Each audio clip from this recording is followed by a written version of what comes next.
Om Namo Bhagavate Sri Arunachala Ramanaya. Namaskaram. I'll start today by answering a few questions that have been asked in recent comments on the YouTube channel. In one comment, someone asked, that is, they quoted, "Self-investigation is keeping our attention fixed on ourself." But what self, then that's a quotation. Then they ask, but what self is Ramana talking about? The one whole self? Our condition is that we don't know that one whole self, or what other self is there? There is only one self, and that is ourself. That is, nobody feels they have more than one self, more than one I. There is only one I, or one self. The idea that there's more than one self arises because Bhagavan talks of what we actually are, which is what he refers to generally as Atma-swarupa or just Swarupa. The word Swarupa literally means own form, but it means our real nature, what we actually are. So Atma-swarupa is the real nature of ourself, meaning ourself as we actually are. And he also spoke about ego. So many people think there's a big self and a small self, a higher self and lower self, however they describe it. But that is not so. That is what we actually are is what is Atma-swarupa, which is just Satchit, the being awareness, the fundamental awareness I am. That is what we actually are. That same I am, when it's mixed and conflated with adjuncts, as I am this body, I am this person, that is what is called ego. So it is not that there are two selves, but the same one self in its pure form is Atma-swarupa. That's what we actually are. And when it's mixed and conflated with adjuncts, it is what is called ego. So it is not that there are two selves, but that the same one self is mistaken to be something other than what it actually is. Just like the snake and the rope are not two different things. What is actually there is only one rope, but that one rope is wrongly perceived as a snake. So the snake is nothing but a rope. Likewise, ego is nothing but Atma-swarupa. So there's not more than one self. There's only one self. So what needs to investigate itself is obviously only ego, because Atma-swarupa, ourself as we actually are, is always aware of itself as it actually is, and therefore it doesn't need to do any investigation. But because as ego, we mistake ourselves to be something other than what we actually are, we need to investigate ourselves. If we see a rope and mistake it to be a snake, the only way to get rid of that snake is to look at the rope, to look at it very carefully, and then we will see that it is not a snake, but only a rope. Likewise, now we mistake ourselves, now we seem to be ego because we mistake ourselves to be a body. If we attend to ourselves very keenly, we will then discover that what now seems to be ego is actually just Atma-swarupa. So some people used to ask Bhagavan, what is the I in who am I? Is it the self or the ego? By the self, they meant Atma-swarupa, what we actually are. To keep it simple for people who cannot get their head around the fact that they're not two selves, but what seems to be ego is actually Atma-swarupa. So Bhagavan often used to reply to such questions and say, it is ego. That is, if we were walking along a dark path with Bhagavan and we saw something lying on the ground, which seemed to us to be a snake, Bhagavan, but it's actually just a rope. Bhagavan would assure us, no, it's not a snake, it's just a rope. But our fear doesn't go because to us it still looks like a snake. So in order to convince us that it is not a snake but just a rope, Bhagavan will say, look at it carefully. If we ask Bhagavan, which it should I look at? Should I look at the snake or at the rope? What will he answer? He'll say, look at the snake, because for us it seems to be a snake. If we look at the snake, what will we see? Oh, it's not a snake, it's just a rope. Likewise, whether we think we're investigating ego or what we actually are, it's the same thing. They're not two things there. They're not two selves. So that's why Bhagavan kept it very simple by just calling it the investigation, who am I? All we need to investigate is I. Even though that this I now seems to be ego, what it actually is only Atma-swarupa. So there's only one self for us to attend to. That is ourself. If we attend to ourself, that is self-investigation. That's all Bhagavan is making clear there. That is, we can know what we actually are only by attending to ourselves, by fixing our mind on ourselves, as Bhagavan put it. If we fix our mind on ourselves, that means if we attend to ourselves, and the more we attend to ourselves, the more we as ego will subside. And when we attend to ourselves keenly enough, we as ego will subside completely and dissolve back into our source. Our source is what we actually are, namely Atma-swarupa, our being. So by attending to I, or self, or ego, or whatever we want to call it, we thereby bring about the subsidence of ourself. Bhagavan put it very beautifully in the first Upadesha he gave to Kavyaganta. When Kavyaganta asked him, what is tapas? First Bhagavan kept silence, just looked at him. But Kavyaganta wasn't able to understand what Bhagavan meant. So he said, I've read it in books about such chakshu diksha, that means initiation by sight, but I cannot grasp the truth that is taught thereby. So graciously explain in words. Then Bhagavan said, Nanan embadu engeirindu purapada kirado. From where does what says I go out? Ade govnital. If one attentively observes that, ange manam ange linamaham, there the mind will be dissolved. Aduve tapas, that alone is tapas. So all we need to do is to attend to that which is aware, that when he says nan embadu, that means what says I. That means what is aware of itself as I, and what is therefore constantly saying, I did this, I did that, I know this, I know that, that, what is it, this thing that is always referring to itself as I?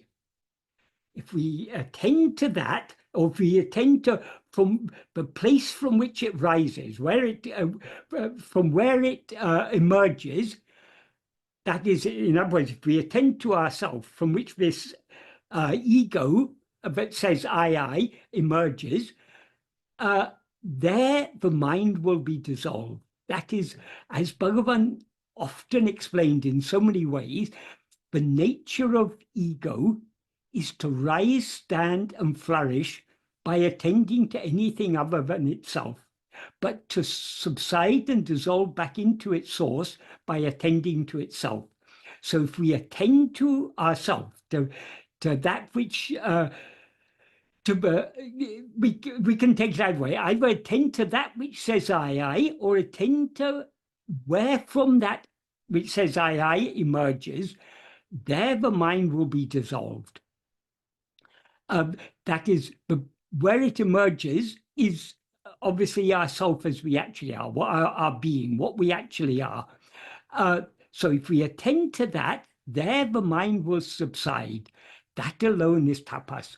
So all we need to do is to attend to what we now experience as I. And Bhagavan expresses it in different ways. Sometimes he said attending to ego. Sometimes he said attending to the place from which ego rises. The place from which ego rises obviously is the underlying reality of ego, just like the snake emerges from the rope. We can say metaphorically. Of course, there's no snake there, but because the rope is mistaken to be a snake, what seems to be a snake comes from where? It comes from the underlying reality, the rope. So whether we are attending to the snake or to the rope, it's the same thing, but there's only one thing there. So if we attend to that, there the mind will be dissolved. That is, the nature of mind or ego is to subside and dissolve back into its source to the extent to which it attends to itself, to its own, to I. And that is all that self-investigation is. It's just attending to this I. Whether you call this I one whole real self or you call it ego, it doesn't matter because it's only one I.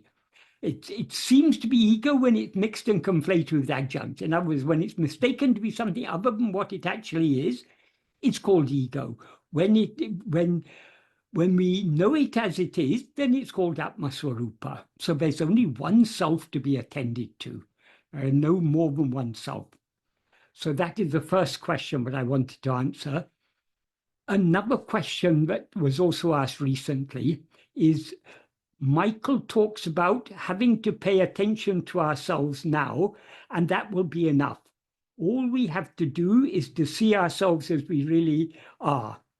That sounds great, but in other videos, he talks about having to eliminate vasanas before annihilation of ego can happen.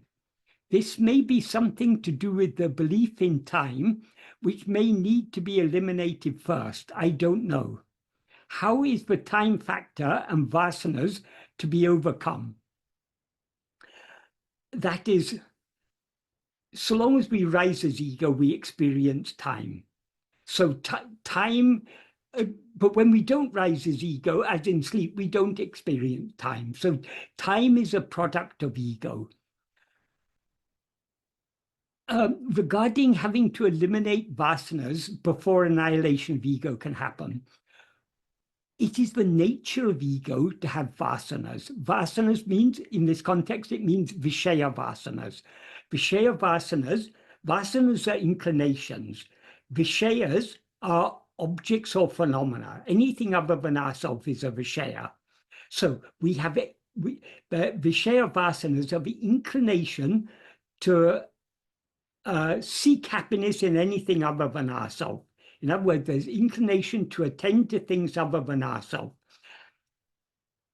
Ego cannot, as Bhagavan makes clear, for example, in verse 25 of Uludunapadu, ego cannot rise, stand, or flourish without constantly grasping form.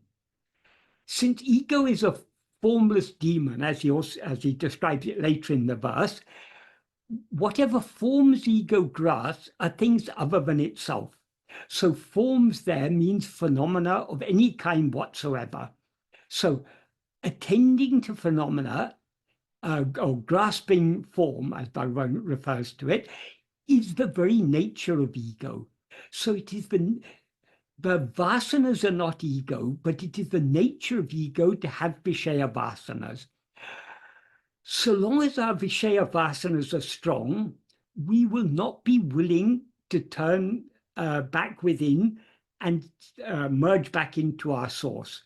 If we do attend to ourselves, we will attend to ourselves only partially, because if we attend to ourselves exclusively, that is, if we focus our attention on ourselves so keenly that we cease to be aware of anything else, ego will thereby be destroyed. So long as we have strong Vishaya vasanas, we are not willing to let go, and therefore we're not willing to attend to ourselves keenly enough. This is why Bhagavan emphasized the need for practice. In the 6th paragraph of Nana, there's a sentence, Ipadi paraka paraka manatuku tan pirapidatil tangi nikam shakti adikadikindradu. What that means is, when one practices and practices in this manner, for the mind, the power to stand firmly established in its birthplace increases. So in this sentence, as elsewhere, Bhagavan made it very clear, we can succeed in this path of self-investigation only by persistent practice. When he starts this sentence saying ipati paraka paraka, when one practices and practices in this manner, he's referring to what he says in earlier sentences, which is that that is what he says in this paragraph, the sixth paragraph from the beginning is, he begins by saying, Nana ennam vicharanayalaya manamadangam. That is, only by the investigation, who am I, the mind will, adangam means subside or to cease. In this context, it means to cease. Well, the mind, it implies in this context, what Bhagavan means by adangam is the mind will be annihilated. The mind will be annihilated only by this investigation, who am I? And then in the next sentence, he says, whereas in this sentence, he refers to this practice of self-investigation, which is fixing our attention on ourselves, he refers to it as nana ennam vicharane, the investigation, who am I? In the next sentence, he refers to it metaphorically as nana ennam ninevu, the thought, who am I? What he means here by the thought, who am I, is not the verbalized thought, who am I, who am I, who am I? This is just a metaphorical way of describing the investigation. That is, thoughts are, when we think of something, we direct our mind towards it. That is, thinking of anything is putting our mind on that thing. So when we put our mind on ourselves to know who am I, metaphorically, we can call that a thought. That's why Bhagavan refers to it as a thought. And why, for example, in other contexts, he sometimes referred to this practice as, in the 13th paragraph, he begins with the word anmachintane. Anmachintane literally means thought of oneself or self-thought. But what he means by that is self-attentiveness, when we fix our mind on ourselves. At other times, he described this practice as meditation. He refers to it as Swarupa Dhyana, for example, in the 10th paragraph of Nana. Meditation, again, is fixing the mind on it. Meditation literally means thinking, but it's why he calls this practice as meditation is because in this practice, we are fixing our attention on ourselves. But whereas attending to anything other than ourself is a mental activity, attending to ourself is a cessation of mental activity. So it's not literally a thought, it's a thought only in a metaphorical sense. So in this sentence, he says, Nana ennum ninevu. That means of a thought, who am I? What it implies is self-investigation, fixing our mind on ourselves. So the thought, who am I? Matra ninevugale ellam aritu, destroying all other thoughts. When he says it will destroy all other thoughts, that those other thoughts include the first thought, I, namely ego. That is the one who is investigating who am I, is ego. But ego will be destroyed by this investigation. And when ego is destroyed, all other thoughts will be destroyed along with it. That's why he said, this thought, who am I, destroying all other thoughts, pinnam chudu tadipole, like a stick used, like a corpse burning stick, it literally means. That means like a stick that is used to stir a funeral pyre. Mudivil tanum arium, it will itself be destroyed. That is, when ego is destroyed, its effort to attend to itself will also be destroyed along with it. And what will then remain is just pure awareness, which is what we actually are. Then he goes on to say, Pira enangal erandal, avatre puti panavataku etneyamal, ave yaraku undayana endru vicharika vendum. That means if other thoughts arise,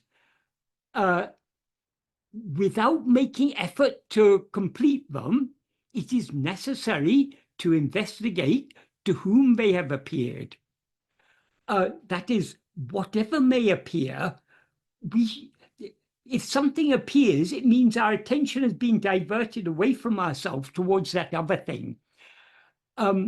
So rather than following on, rather than allowing our attention to continue pursuing other things, that's what he means by without making effort to complete them, ave yaraku undayana, to whom do they arise? Endru vicharika vendum, it is necessary to investigate. So when he talks about investigating to whom, what he means by investigating to whom is turning our attention away from whatever may have appeared back to ourselves, the one to whom it has appeared. So if the implication of this sentence, if other thoughts rise, we need to turn our attention back to ourselves instead of allowing the mind to pursue those thoughts. And then in the next sentence he says, etene enangal erinomena. However many thoughts arise, so what? That is, it doesn't matter how many thoughts arise. The problem is only if we pursue those thoughts. If instead of pursuing the thoughts, if we just attend to us, if we turn our attention back to ourselves, whenever our attention gets diverted away from ourselves towards anything other than ourselves, we need to turn it back. If we turn it back, then it doesn't matter how many thoughts arise. Whenever any thought arises, that means the thought can arise only in our awareness. If we're aware of the rising of thought, that means our attention has been diverted away from ourselves towards that thought. So rather than concerning ourselves about, so many thoughts arising, how can I succeed in this practice? However many thoughts arise, doesn't matter. Just turn your attention back to yourself. That is the implication. And then he goes on to say, Jagrate ai, obvoru ennum kalambum pode, idu yaraku undayatru endru vicharital, enekendru tondrum. That means vigilantly, as soon as any thought, as soon as each thought arises, to whom does this rise? If one investigates to whom did this rise, enekendru tondrum, it will be clear to me. That is, if we, instead of allowing our attention to be diverted away from ourselves, whenever it's diverted away from ourselves to the slightest extent, if we turn our attention back to see to whom has it arisen, it'll be clear it's risen to me. So once our attention has turned back to ourselves, what should we do? We should then try to hold on to that self-attentiveness. That's what he implies in the next sentence. Nana endru vicharital, manam tan pirapidituku tirambividum. If one investigates who am I, the mind will return to its birthplace. If one investigates who am I, what he means by this is, having turned our attention back to ourselves, we then need to hold on to that self-attentiveness.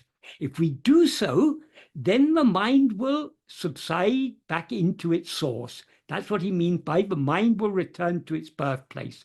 Its birthplace is a metaphorical way of saying the place from which it rises, the source from which it rises. In other words, our own being.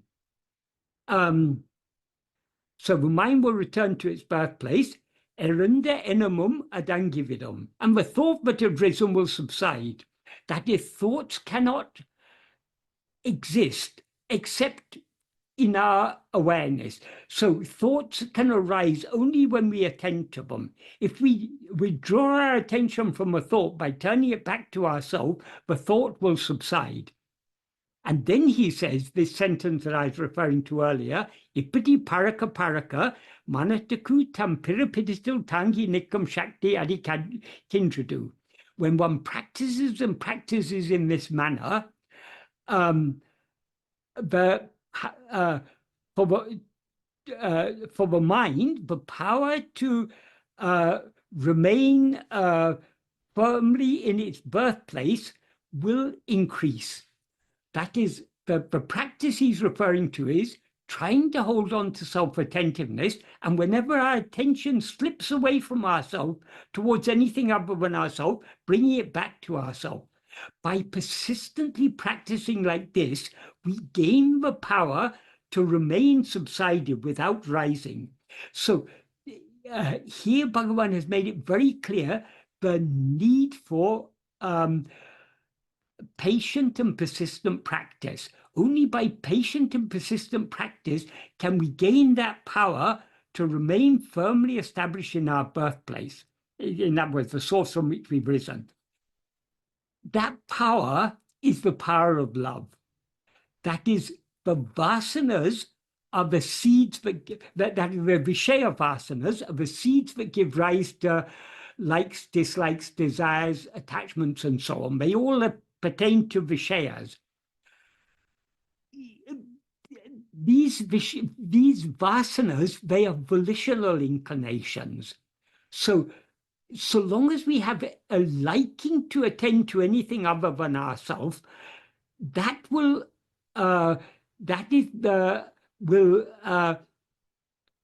prevent us from going within deep enough.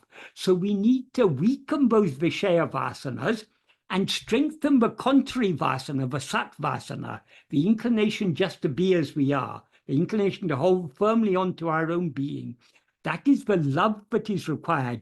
That the power of that love, of Sat vasana, is what Bhagavan refers to in this sentence as manam, that is tampirapititil tangi nikam shakti, the power to remain subsided in the place from which one has risen, the birthplace of the mind. So the time factor that is asked about, that obviously practice takes time.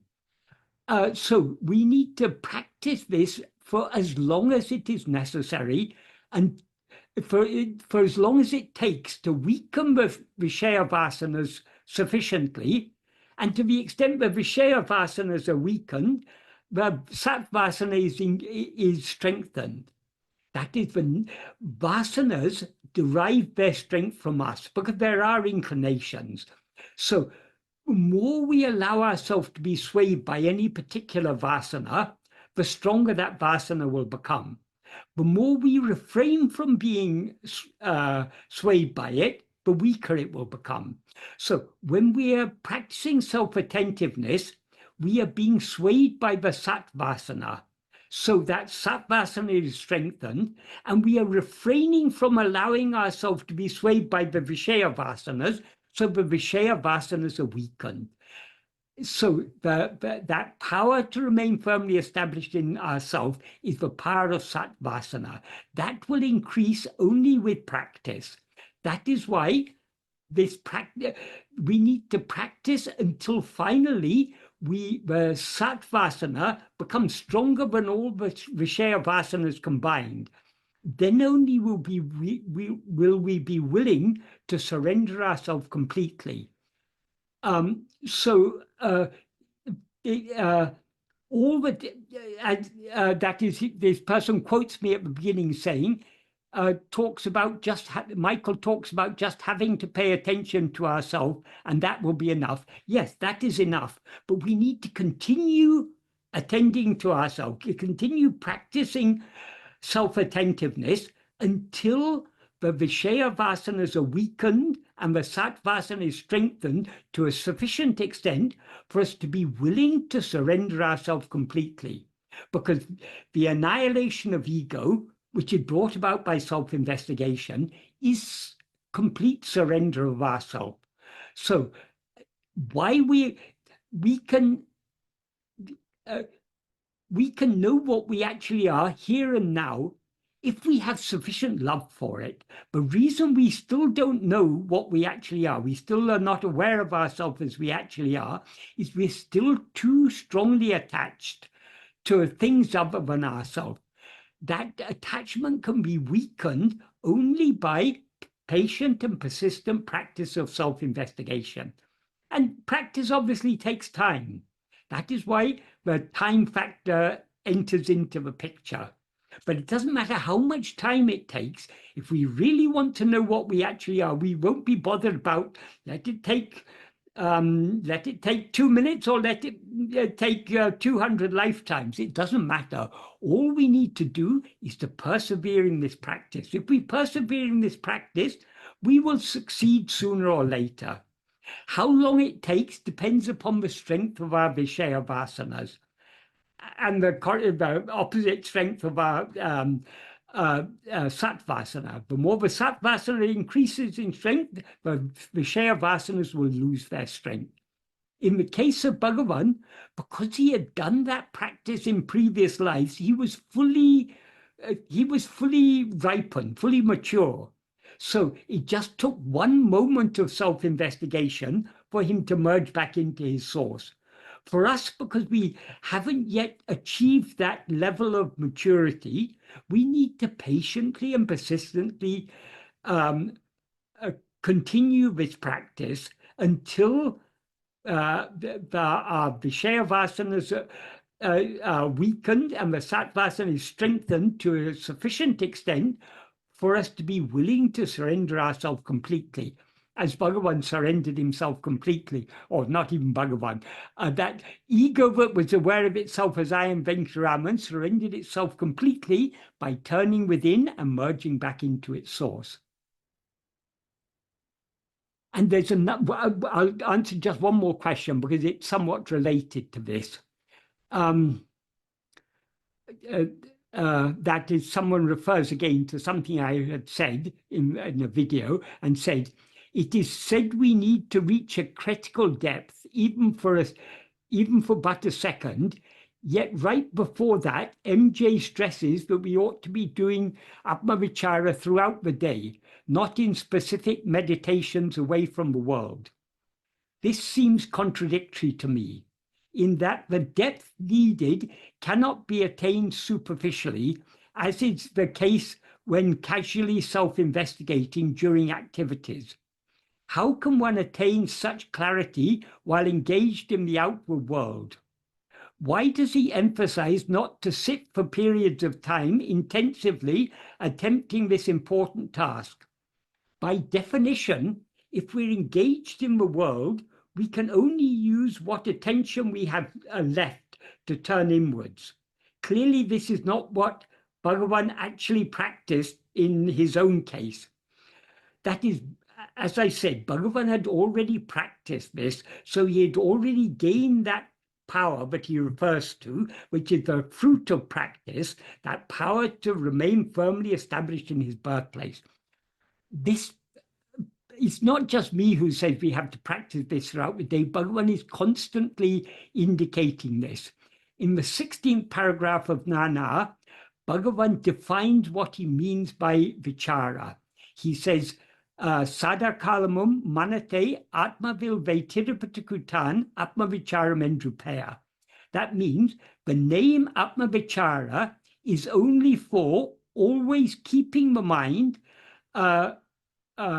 fixed on oneself. There he starts the sentence with the word sadakalamam, which means always. So we need to be practicing this constantly. And so the implication of that sentence is that Atma-vichara is keeping our mind fixed on ourselves. That means keeping our attention fixed on ourselves always, sadakalamam. That's one instance where he emphasizes this is to go on constantly. In another place, in the 11th paragraph, he says, Oruvan tan sarupam adeyam varayil, Narantara swarupa smaranaye kai patrubanayin adu andre podam. That means until one attains swarupa, in other words, until we experience ourselves as we actually are, uh, uh, if we hold on to a nirantara swarupa smarana, nirantara means unbroken, uninterrupted swarupa smarana, that self-remembrance, adu andre podam. So Bhagavan is again emphasizing here, this needs to be constant as much as possible. Of course, none of us are doing this constantly, but that is what we need to aim for. True, when we're in the midst of our activities, we're not going to go very deep in this, but by constantly trying to hold on to that self-remembrance or self-attentiveness, this is the practice Bhagavan is talking about. When he says, when one practices in this manner, the mind will gain the strength to remain firmly established in its birthplace. That is, its strength will increase the more we practice. So even if instead of trying to do this throughout the day, if we say, okay, I'll just meditate for half an hour morning and evening, and I'll try and go very deep. We can't go very deep, and that is, we can go deep only to the extent to which we've gained the power by constant practice. So though we may not be going very deep when we are holding on to self-attentiveness as much as possible throughout the day, by trying to do so, we are increasing that strength to remain subsided in our birthplace. So then I never say that we shouldn't set aside time. If we find it useful setting aside time, trying to go deeper, by all means do so. But that wasn't what was emphasized by Bhagavan. What Bhagavan emphasized is that we need to be practicing this always, without a break. If we practice it always, slowly, we'll be going deeper and deeper within. And then we'll eventually reach that critical depth. Well, I don't think I actually used the term critical depth. What I said is, we need to attend to ourselves so keenly that we thereby cease to be aware of anything else. That is, to the extent to which we attend to ourselves, we are thereby withdrawing our attention from other things. So if we attend to ourselves keenly enough, we will cease to be aware of anything else. When we cease to be aware of anything else, we thereby experience ourselves as pure awareness. As soon as we as ego experience ourselves as pure awareness, we cease to be ego, because ego is the impure awareness, I am this body. When we experience ourselves just as the pure awareness I am, the ego is thereby annihilated. So we do need to reach that critical depth, but the way to reach that critical depth is by constant practice. Sadakalamam, all the time, nirantara, without a break. So I hope that adequately answers those questions. Shalini, are there any questions that have been asked? Yeah, Michael, did you want me to ask the one from the email? Yes, certainly. This is, are you familiar with Ganapati Muni Shastri and Frank H. Humphreys and their relationship with Bhagavan, and the book published called Glimpses of the Teachings by Frank H. Humphreys? What are your thoughts regarding those and other very early devotees and writings of Sri Ramana? I have found studying them and immersing myself in them and other devotees very helpful. I've also found it helpful to actually do things that Ramana suggested to some of his students. For example, copying or writing down his teachings. He recommended with their own hand, like with Elam Andre and Annamalai Swami. Yes, of course, I am familiar with that. That is, like all of us, we've all read Bhagavan's biography, and we are familiar with Ganapati Muni and with Frank Humphreys. Um, uh, what is important, that is, if we, the best sources for, if we want to know Bhagavan's teachings as they actually are, the most reliable sources are Bhagavan's own writings. The person who asked this question does refer to the writings of Bhagavan, but what is contained in Frank Humphreys' uh, glimpses of the teachings is just, he recorded what he the questions he asked Bhagavan and the answers that he was given. Of course, Frank Humphreys, I think he was learning Telugu because he was in the police force, but I don't think he knew Tamil, or he may have known very little Tamil. So he would have asked his questions in English. I believe he came along with his Telugu Munshi. Munshi means his tutor in Telugu, who was actually a Tamilian. That is, if someone who knew both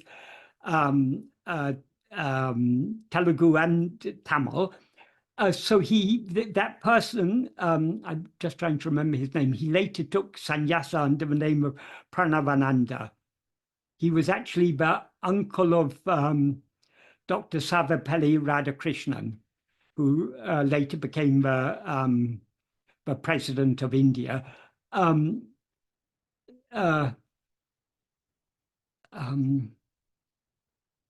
I've forgotten what his name was, but anyway, he was the one who brought Humphreys to Bhagavan. So he would have translated Humphreys's questions and Bhagavan's answers. So what Humphreys has recorded is what he remembered of the answers, the questions he asked Bhagavan and the answers he got from Bhagavan.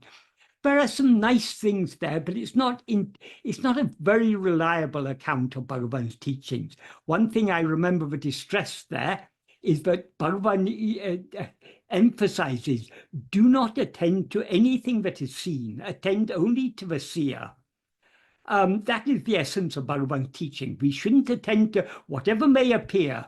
To whom does it appear? We need to turn our attention back to ourselves, the one who is aware of all other things. So that point is nicely stressed there.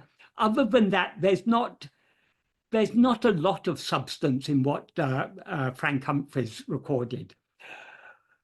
What Ganapati Muni recorded is contained in the book Ramana Gita, sorry, Gita, not Gitam. That again, that is based on questions that were asked and answers that Bhagavan gave, but it's not very representative of Bhagavan's teachings. There are some good ideas there. There's a chapter on self-investigation and everything, but there's a lot of other things about Shakti and siddhis and society and so on, which aren't really the main teachings of Bhagavan.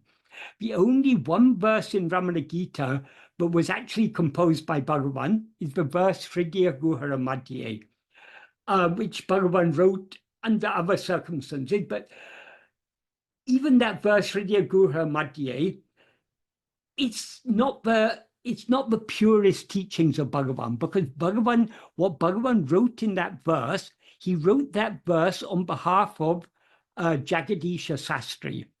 Jagadisha Sastri had begun the verse, but didn't know how to, but wasn't able to complete it.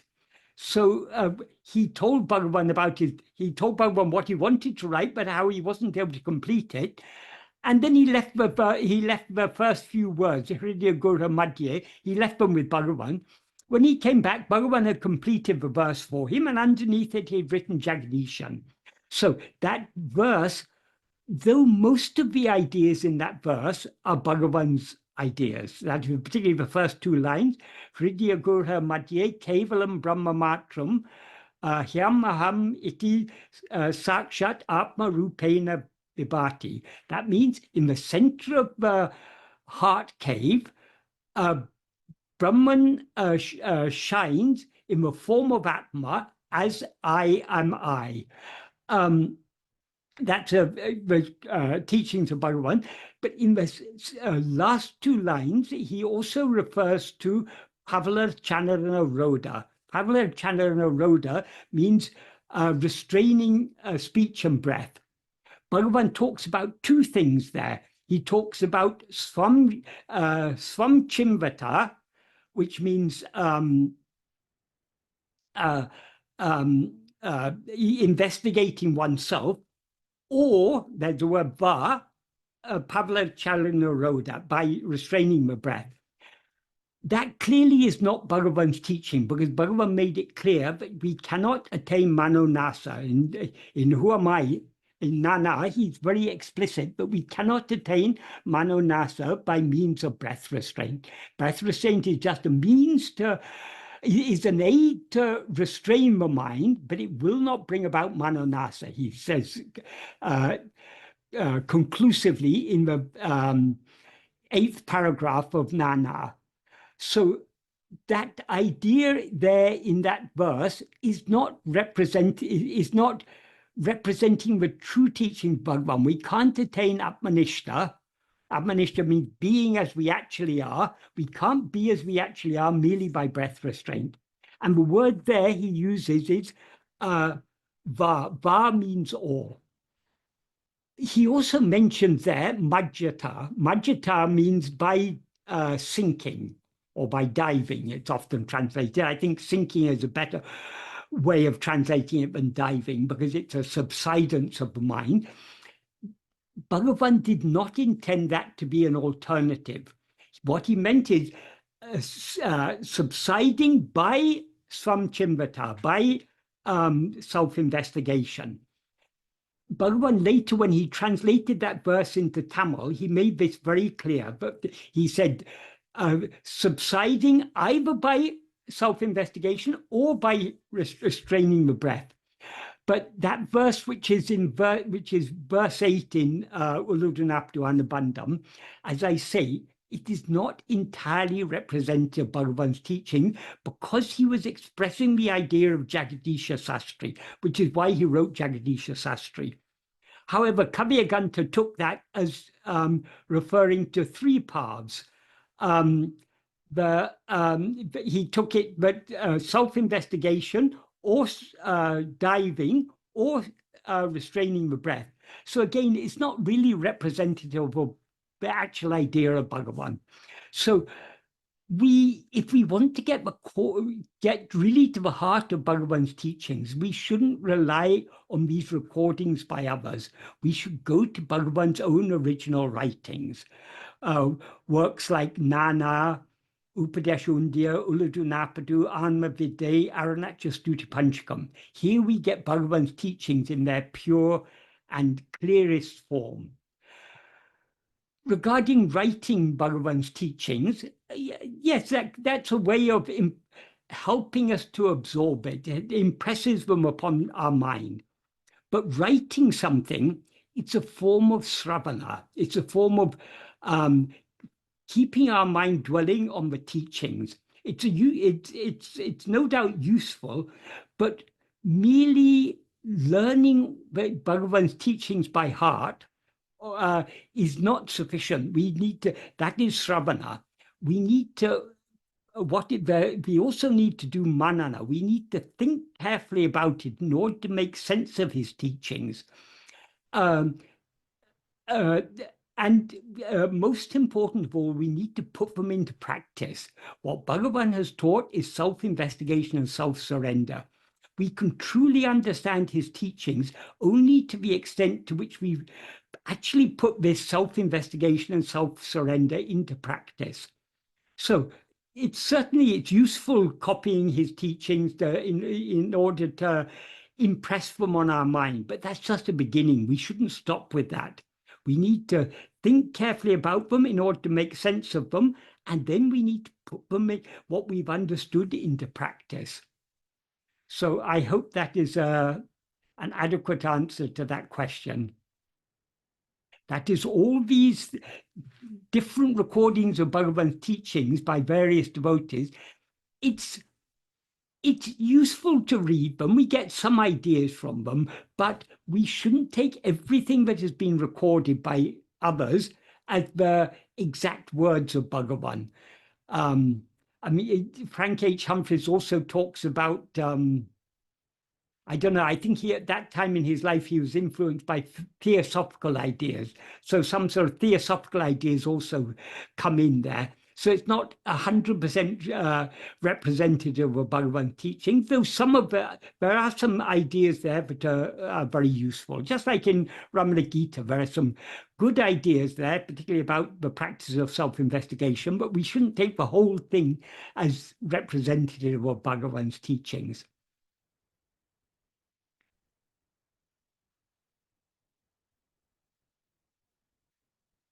Are there any other questions? Yeah, there are actually about over 10 questions. Right. So there's a lot. So Okay. so it says, in your explanation of verse 19 of Uladu Narpadu, you distinguish between fate and will as operating in separate domains, with fate governing what we are destined to experience and will governing our desires and actions. How does this distinction relate to the non-dual understanding that ultimately transcends both concepts? Specifically, how can a seeker balance understanding these distinctions with the non-dual teaching that in the state of pure awareness, neither fate nor will exist? How should a seeker practically approach these teachings in the spiritual practice to go beyond the ego's dualistic perspective without reifying the constructs of fate and will? Yes, that is, Bhagavan's teachings are about being, not about doing. Action is doing. But what we need to know is, who am I? That is, Bhagavan is, what we're investigating is our being, what we actually are. So why did Bhagavan talk about the law of karma? If we understand what Bhagavan taught us about the law of karma,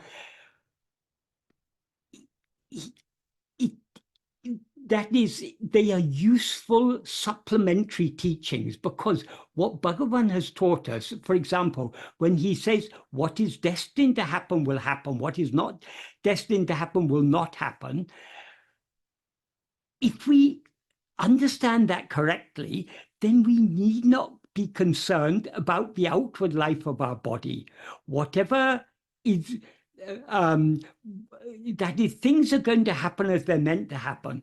Whatever part the actions of our mind, speech, and body need to play, they'll be made to do that. As Bhagavan said in the first sentence he wrote in the note for his mother, Avarava prarabdha prakaram adakanavan angangirindu atavipan. That is, in accordance with the prarabdha, the destiny of each one, he who is for that, meaning God or Guru, Angangirandu, being there, being in each place, implying being in the heart of each of us, Atma-vichara will cause to dance. That means he will make us act in accordance with our prarabdha. So the prarabdha is the fruit of our past actions that we are destined to experience in this lifetime. But in order to experience those fruit, certain actions are necessary on our part. That is, if it's our destiny to have to have a meal today, to experience a very tasty meal, let's say, we have to do something. We have to eat that, or we may have to cook it, or we may have to go to a restaurant, or we may have to go to a shop to buy the ingredients, whatever it is. Certain actions are necessary on our part in order for our prarabdha to unfold. Those actions will be made to do by God. So we need not worry, we need not concern ourselves with our outward life. That's all being taken care of by destiny. And whatever we should do will be made to do. This is why Bhagavan says in the third sentence of the 13th paragraph of Nana, when one Parameshwara Shakti, that is one divine, supreme divine power, is driving all carriers, in other words, making everything happen as it's meant to happen, why should we, instead of yielding ourselves to it, be constantly thinking it's necessary to do like this, it's necessary to do like that? So what Bhagavan has taught us about karma is to make us understand we need not be concerned either about what we're going to experience, because that's already predetermined, or about what we should do, because if we act in a way, if we try to achieve something that is we're not destined to experience, or we try to experience something that we are destined to experience, we can't change it. We cannot, as Bhagavan said in the second sentence of a note he wrote to his mother, Endrum naduvadu, envichikanum naduvadu. That means what is never to happen will not happen in spite of any amount of effort. And then in the next sentence he says, Nadabadu intalesianum niladu. What is to happen will not stop in spite of any amount of obstruction. Iduveitinam. So things are going to happen as they're meant to happen, and nothing is going to happen that is not meant to happen. So our making effort to either to experience certain things or to avoid experiencing certain things is futile. If any action on our part is necessary, we'll be made to do that. So if we understand this correctly, the implication of what Bhagavan has taught us about karma is that we need not be concerned about karma at all. Things will happen as they're meant to happen. And regarding this verse 19, just a second, I'll just get the verse, because what is the main message? That is the first sentence of this verse, Vidimati moolam vivekam vidimati vellam vivadam. That means only for those who do not have viveka of the root of fate and will. The root of fate and will is ego. That is, ego is the one whose will it is, and the one who, because of misusing its will in the past, it's now experiencing the fruit of its misuse as fate, as destiny. So the root of fate and will is ego. So only for those who do not discern that our rising as ego is the root of all these things, is there a dispute about which prevails, fate or will? As I think the person who asked the question referred to the fact that I explained that why this dispute is futile is that it's due to a lack of understanding. That is, fate determines what we are to experience. Our will determines what we want to experience and what we try to experience. They're two separate domains. But the important part of this verse is the next two sentences. Vidimati ku o mudalam tanne unanda ave tananda. That means those who have known themselves, who is the root of, who is the one origin for fate and will, have discarded them. When he said those who have when he says themselves, who is the one origin for fate and will, the origin for fate and will is ego. If we know the reality of ego, we thereby discard ego and discard its fate and will along with it. That is the implication. And then he says, Savaro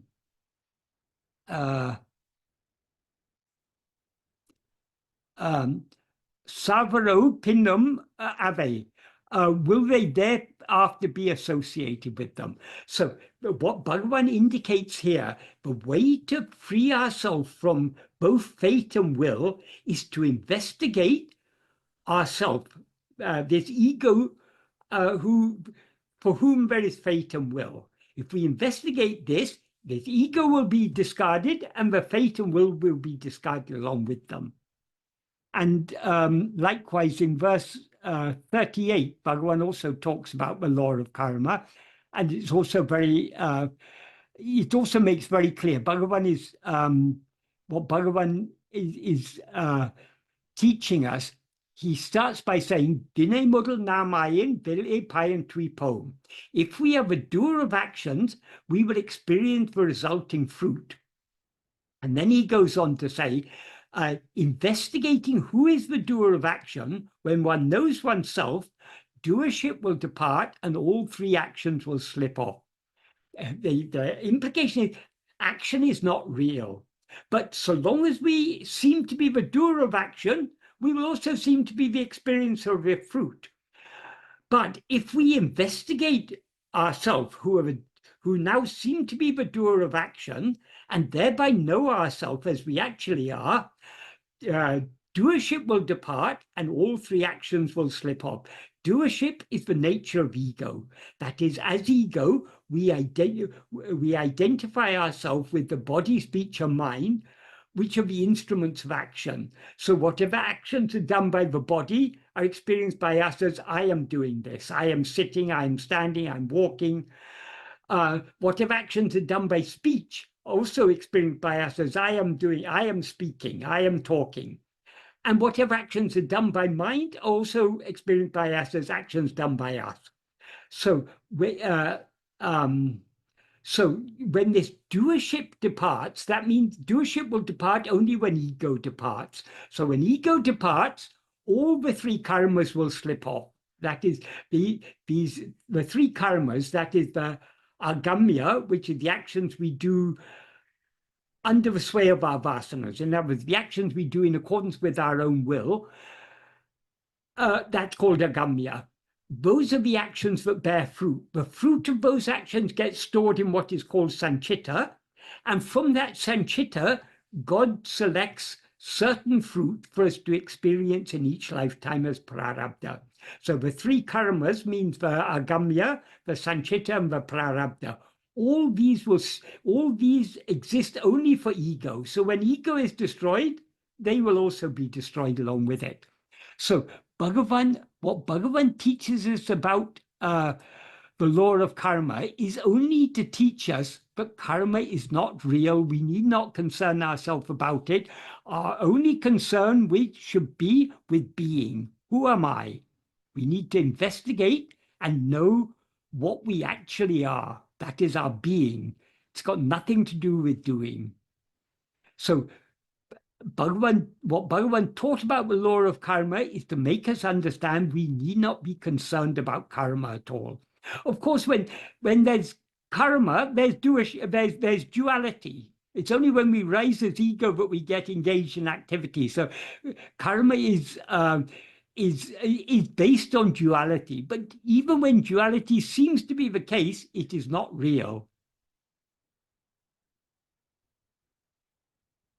And we can know that for ourselves only by investigating ourselves and thereby being what we actually are.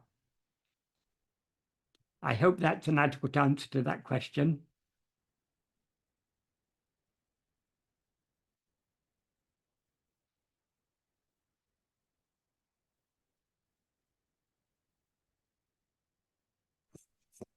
The next question is, says Namaskar, Michael. Even though experiences with psychedelics such as psilocybin and ayahuasca, through them I have found a strong connection to the path of self-investigation.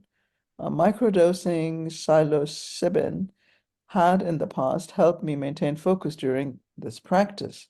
I wonder how much these substances serve as true aids on this path and when they might become a hindrance. I would appreciate your insights on this matter. Namaskar.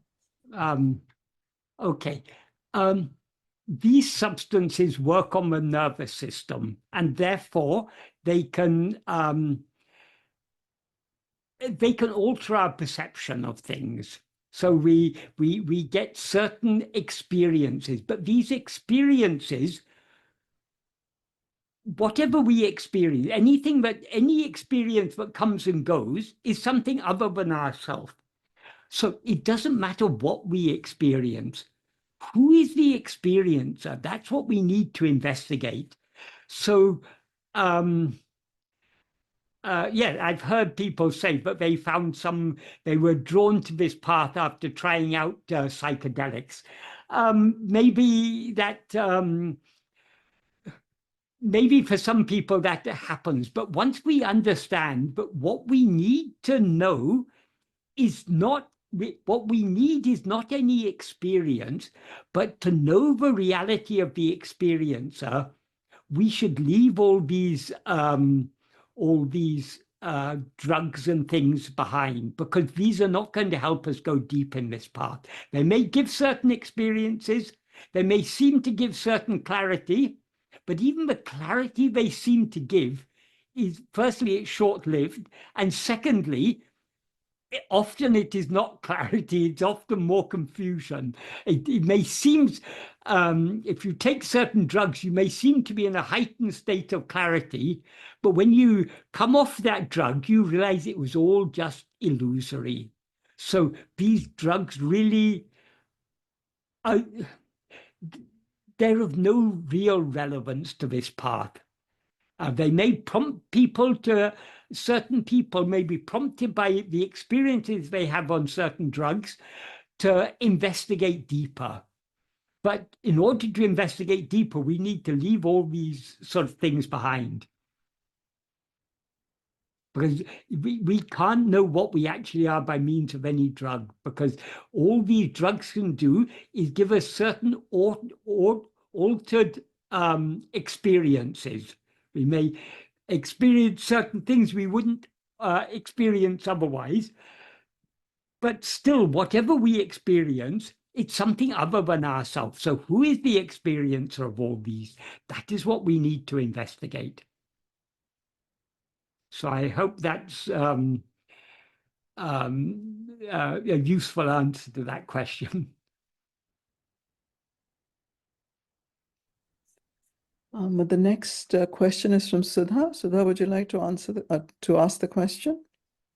My dear Michael, thank you. I know you spent hours and hours and you take this very seriously. By the grace of Bhagavan, I don't know Tamil, so I'm so indebted and glad that we're getting the actual text translated, and I know you do. I mean, I have complete faith in the translations. So thank you, and I know you will say it's Bhagavan, and thanks, Bhagavan. Your thing about Shravana, Manana, Nididhyasana, Shraddha, Saburi, persistence, and patience, and essentially Abhyasa Vairagya. They are not just words, they are absolutely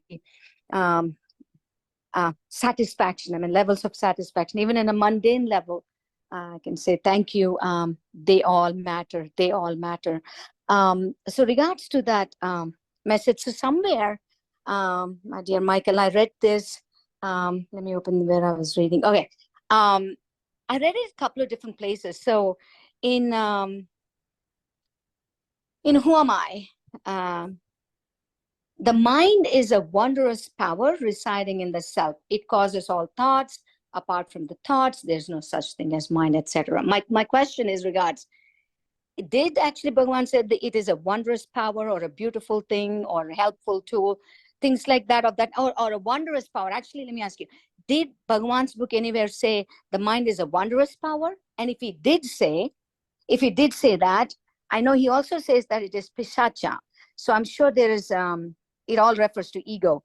I was just wondering if you could share some thoughts on that point. The word that Bhagavan used is Adiseya Shakti. Adiseya Shakti means something extraordinary.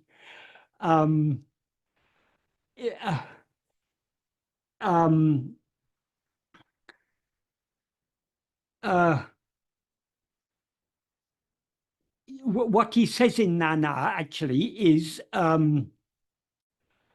Manamembadu, what is called the mind, Atma-sarupa Tilulla, or Adiseya Shakti, is a extraordinary power that exists in Atma-swarupa. In verse 8 of Upadesha, verse 8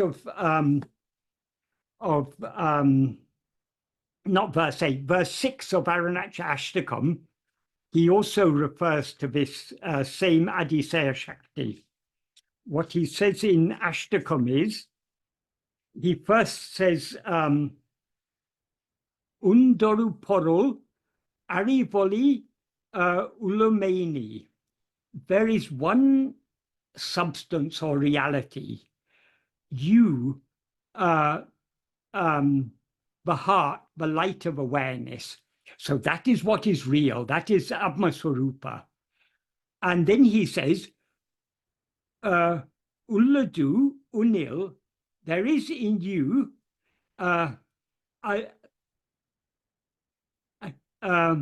Aladila Adiseya Shakti, a wonderful power, that is an extraordinary power, exists in you that is not other than you. So this mind is not anything other than Atma-swarupa.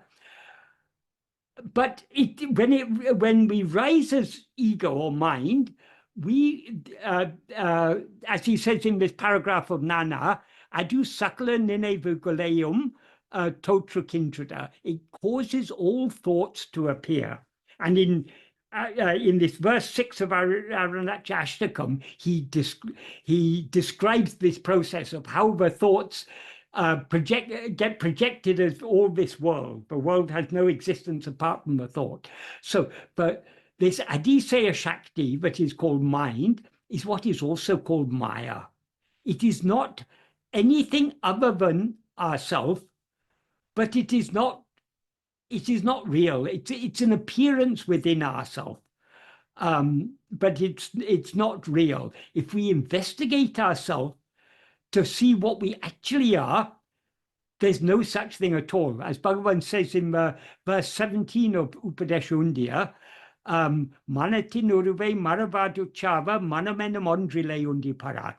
If one investigates the form of the mind without forgetting, that is, if we uninterruptedly keep our attention fixed on ourselves to find out the real nature of the mind, manamenam ondrile, there's no such thing as mind at all. So this what he refers to here as Adiseya Shakti, the mind, doesn't actually exist. That is, the mind is Maya. And as Bhagavan often pointed out, Maya means Yamasa Maya. That is, she who is not, she is Maya. Maya means what is not. So it's a wonderful power. So long as we rise as ego, we experience ourselves as this wonderful power that projects all these things. But if we investigate ourselves, we will find that we alone are real, and this wonderful power is nothing other than ourselves. If at all it seems to be something other than ourselves, then it's unreal. Is that a clear and adequate answer to your question? Sort of. I think what I'm trying to, and this is absolutely fine. What I'm trying to see is this Adishaya Shakti, or this Maya, Yes.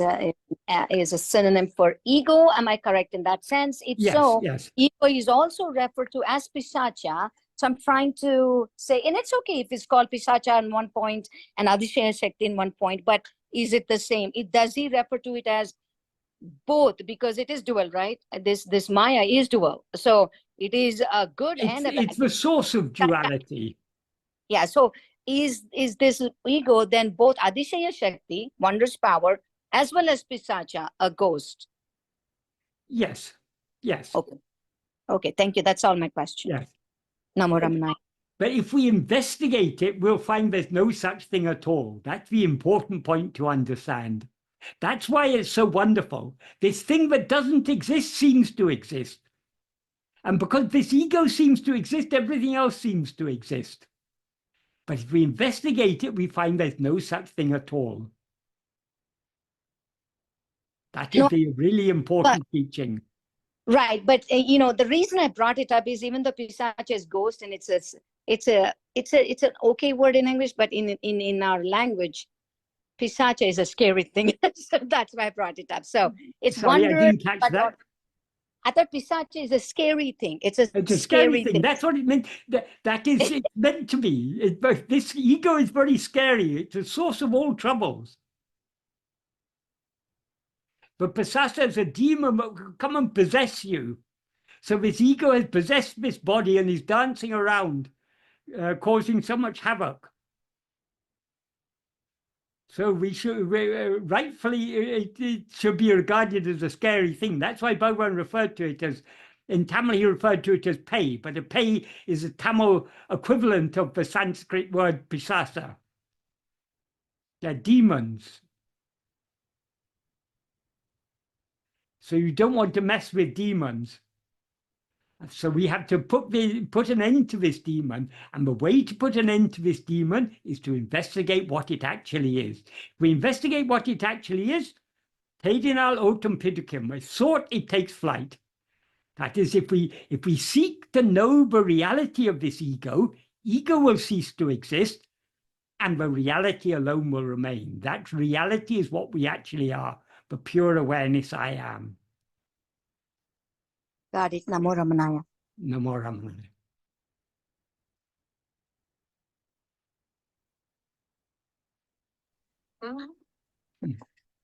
So this is another question. It says, C. Rajagopalachari, in Face-to-Face with Ramana Maharshi said, I'm a person belonging to the Vishisht Advaita, qualified Advaita, expounded by Ramanuja, to that school of thought. Being impressed by Bhagavan, I asked him how to reconcile it with the Advaita school. After a pause, Bhagavan said, you have to work out your karma anyhow, and you are saved. Ever since, I have been pondering over that Upadesha and felt benefited. Can Michael explain what Bhagavan meant when he said you have to work out your karma anyhow and you are saved? I'm not really sure. It's not the sort of thing Bhagavan usually talks about, working out karma. That is like, so long as we rise as ego, we have to experience the prarabdha. But what Bhagavan's recommendation, the last sentence of the note he wrote for his mother, he's after saying that that which is never to happen will not happen in spite of any amount of effort. That which is to happen will not stop in spite of any amount of obstacle. This is certain. Ahalin monumai irake nandru. Therefore, being silent is good. So I don't think Bhagavan asked us to work out our karma. He asked us to cease rising as ego and thereby be as we actually are. Karma will, that is, so long as ego is there, the karma will continue. But the more we subside, the less we are touched by this karma. So Bhagavan's recommendation is that we don't rise as the doer of karma and the experience of its fruit. So I don't think Bhagavan, this is the problem. Bhagavan would have spoken something in Tamil or perhaps in Telugu or some other language, and it's been translated into English according to the understanding of the person who recorded it. But I don't think Bhagavan ever said, work out your karma. Work out your karma. Working means doing more action. Doing action is not the solution. The solution to the action is not acting, but being. And in order to be, we need to cease rising as ego. And in order to cease rising as ego, we need to investigate what we actually are. To the extent to which we attend to ourselves, we as ego will thereby subside, and all our actions will subside along with us.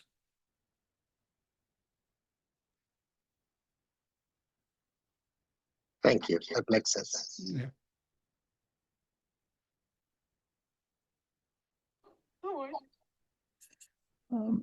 The next one is, so the next question is, I was in Keval Nirvikalp Samadhi 2 years ago. There was just immense peace and complete darkness.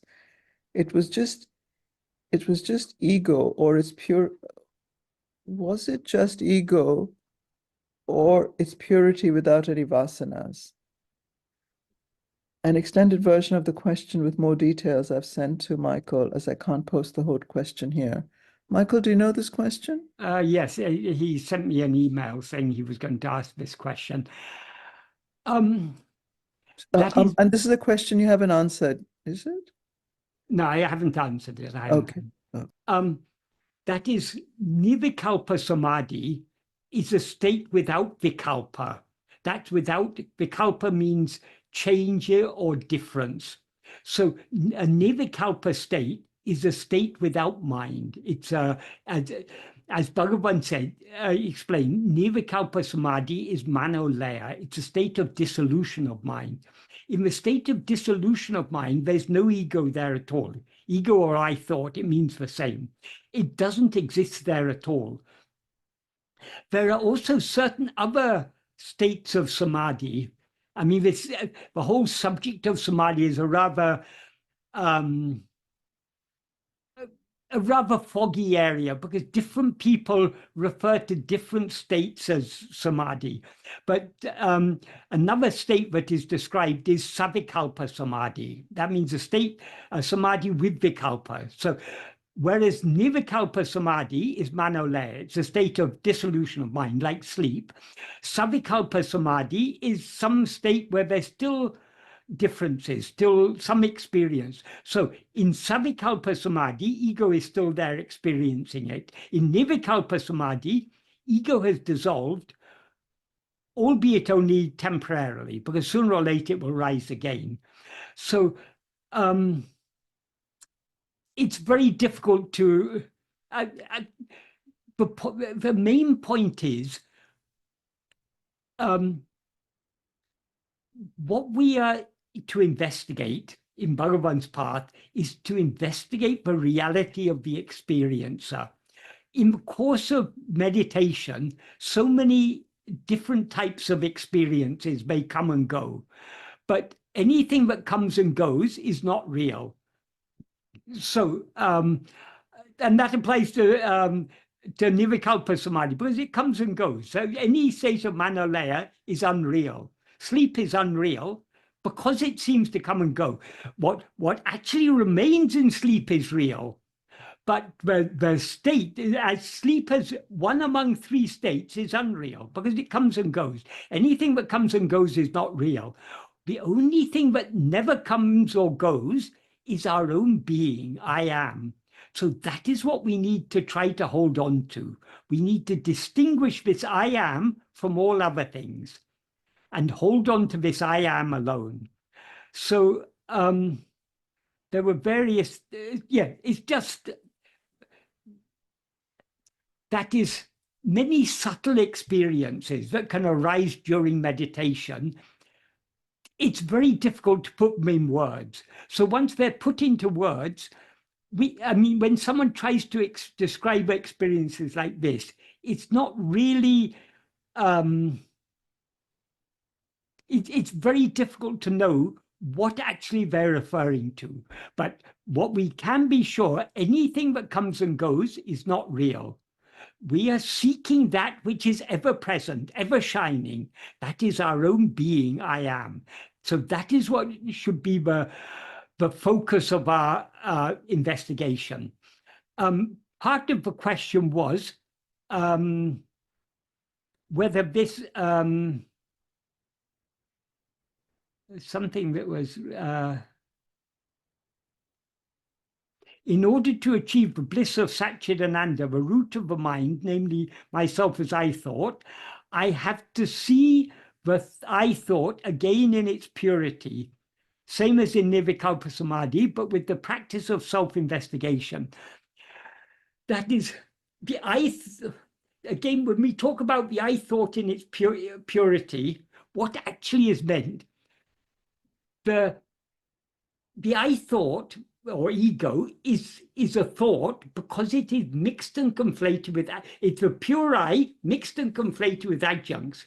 So the I thought in its purity is not the I thought at all. It is Atma-swarupa, it's our own reality. So if we experience that, then the ego will be annihilated. I thought will be annihilated. So it's not very clear here, but what is important is the practice of self-investigation. He goes on to write, which will destroy the I thought forever and not with Vipassana practice. Yes, the problem with Vipassana practice, Vipassana is in Vipassana, what is called mindfulness. Any meditation is mindfulness. Mindfulness means attentiveness. So meditation entails attending to something, being attentive. But in Vipassana, what they're attentive to or mindful of is things other than oneself, whether it be what's happening around or subtle sensations in the body or the movement of the breath or anything. These are all things other than ourselves. So what we need to be mindful of, what we need to be attentive to is ourself alone, not anything else. So we need to be mindful of what never appears or disappears, namely ourself, the one underlying reality. This is why Bhagavan says Atma-vichara is keeping our mind on ourself, fixed on ourself. Keeping our mind on ourself means keeping our attention on ourself. Ourself means not anything that appears and disappears, but what is constant. What is constant is only our own being, I am. So that is what is necessary. So all these, any experiences, whether it be Kevala Nirvikalpa Samadhi or Savikalpa Nirvikalpa or Savikalpa Samadhi or whatever it may be, if it comes and goes, it's not real. So to whom does it come and go? Who is the experiencer of all these things? That's what we need to investigate. If we investigate ourself as the experiencer, we will then find the reality of this experiencer, which is what we actually are. I hope this is an adequate answer to that question. Yes, it is, Michael. Thank you. Right.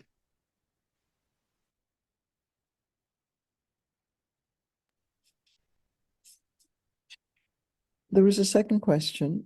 Is it right to treat all other people and animals as God in different names and forms with an attitude that they are here to help me destroy my vasanas?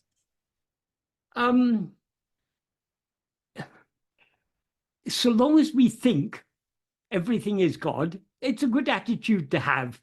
But it's a good attitude that is, Bhagavan refers to this in the fifth paragraph of Upadesha Undiyya. Ennuru yavam ireyuru amena enni vari padalundi para isanal pusanayundi para.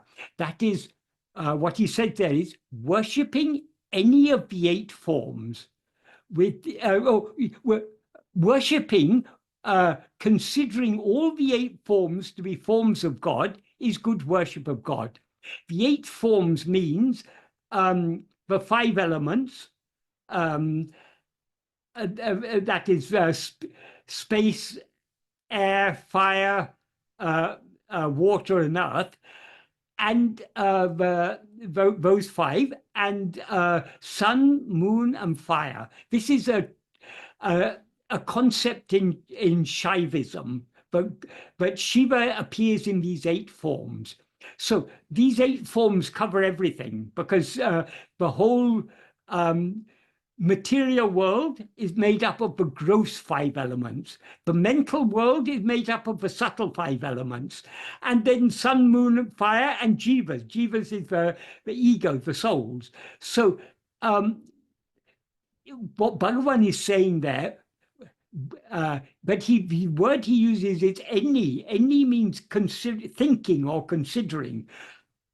So in that stage, we are not actually experiencing everything as God. We are just considering everything to be God. And if we worship, if we have a respectful attitude and a worshipful attitude towards everything, respecting everything as a form of God, yes, that's good worship of God.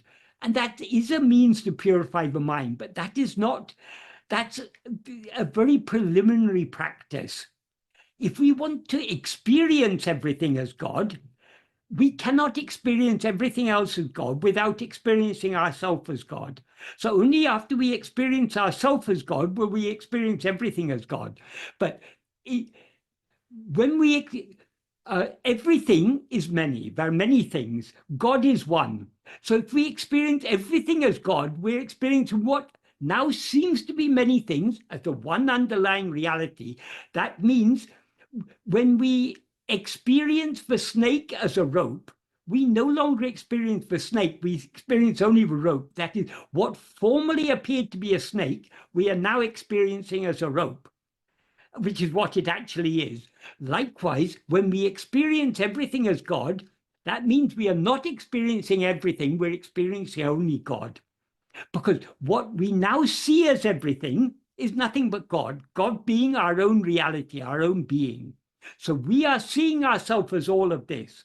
When we see ourselves as we actually are, we won't be seeing all this, we'll be seeing only ourselves. And seeing ourselves is seeing God. I hope that's an adequate answer to that question. Yes, Michael, thank you. Shalini, are there any more questions? Meanwhile, if you want to share something, your stories from Arunachala, it's okay too. If you're catching your breath. What we need to do is to subside, not to write. Even the idea of sharing something, there has to be a rising in order to share. Bhagavan asks us just to subside. So a day has to come when this I that rises to share has to subside. Namo Ramanaya to that. Yeah. Namaskar, Michael. Hmm? Preliminary activities such as bhakti, Yes. they may not be sufficient in the practice of self-realization, but are they necessary? Are they a minimum that one needs to do in order to progress in the path of self-realization? If we've been attracted to this path of self-investigation, nothing else is necessary. All these other practice, because this is the ultimate practice of bhakti. As Bhagavan makes clear in verses 8 and 9 of Upadesha Undiyar, the ultimate parabhakti tattva is just being in our natural state of being by the strength of that self-attentiveness. That Bhagavan declares that is the parabhakti tattva. So no other practices are necessary if we practice this. If we are not drawn to this practice of self-investigation, then all the other practices of bhakti, the puja, japa, and dhyana, they're all good practices. As Bhagavan says, if the puja, japa, and dhyana are done without karmiya motive, but just for the love of God, they will purify the mind and show the way to liberation. That is, they themselves are not the way to liberation, but by purifying the mind, they give us the clarity to understand that the only way to liberation is to turn our attention back within and thereby to subside back into our being. And only by being in our natural state of being do we truly surrender ourselves. So that is the supreme devotion. So no other practices are necessary if we're attracted to this path. Thank you.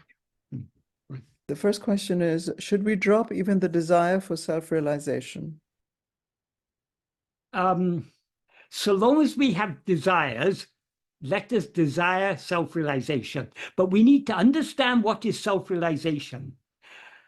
Self-realization is not something is not something to be added to us. Self-realization is the state in which we give up everything, including ourselves. That state in which ego is completely eradicated. That alone is the state of knowing and being what we actually are. So we should do, of course, we should desire that state, because that state is the complete surrender of ourself.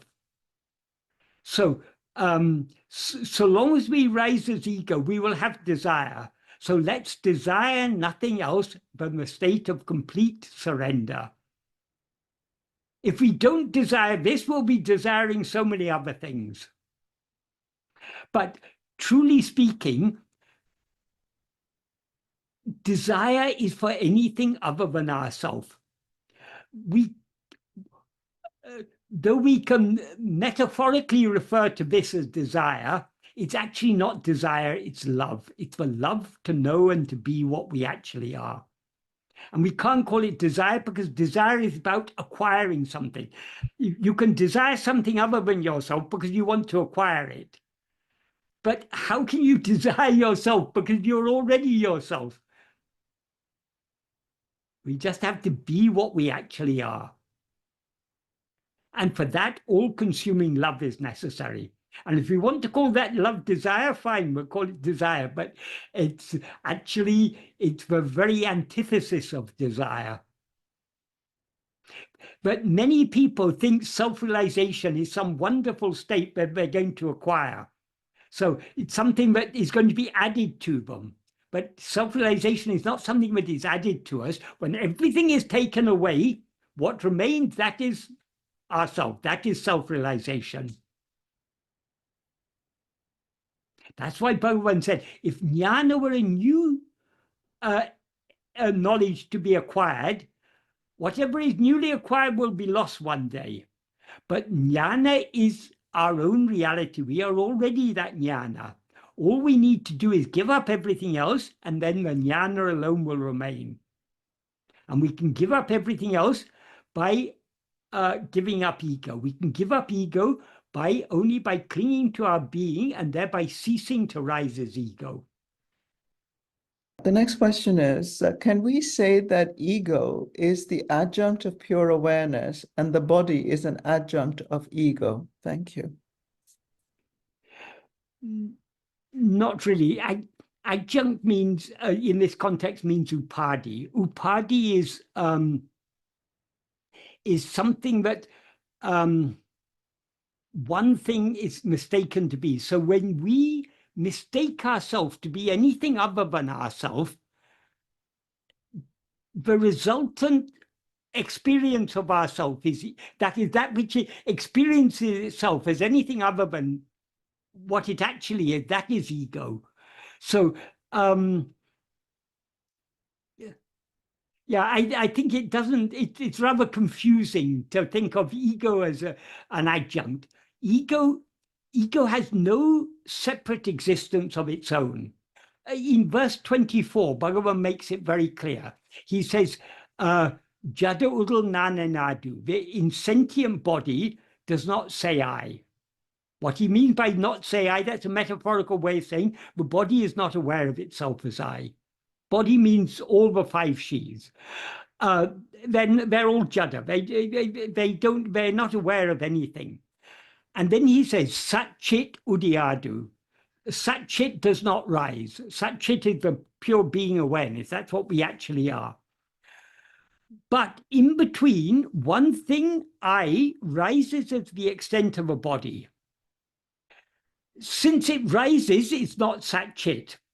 But since it's aware of itself as I, it's not the body. So it's neither the body nor Sat-chit. Therefore it is, Bhagavan says, it is Chit-jada-granti. Chit-jada-granti means the not formed by the entanglement of Chit and Jada.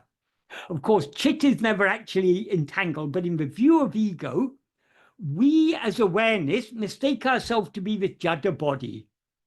So that's a more useful way of analyzing it than, so ego has no existence independent of, that is, ego depends for its semi-existence and awareness on Sat-chit. It depends on its separate existence on the body. So it's neither this nor that, but a combination of the two.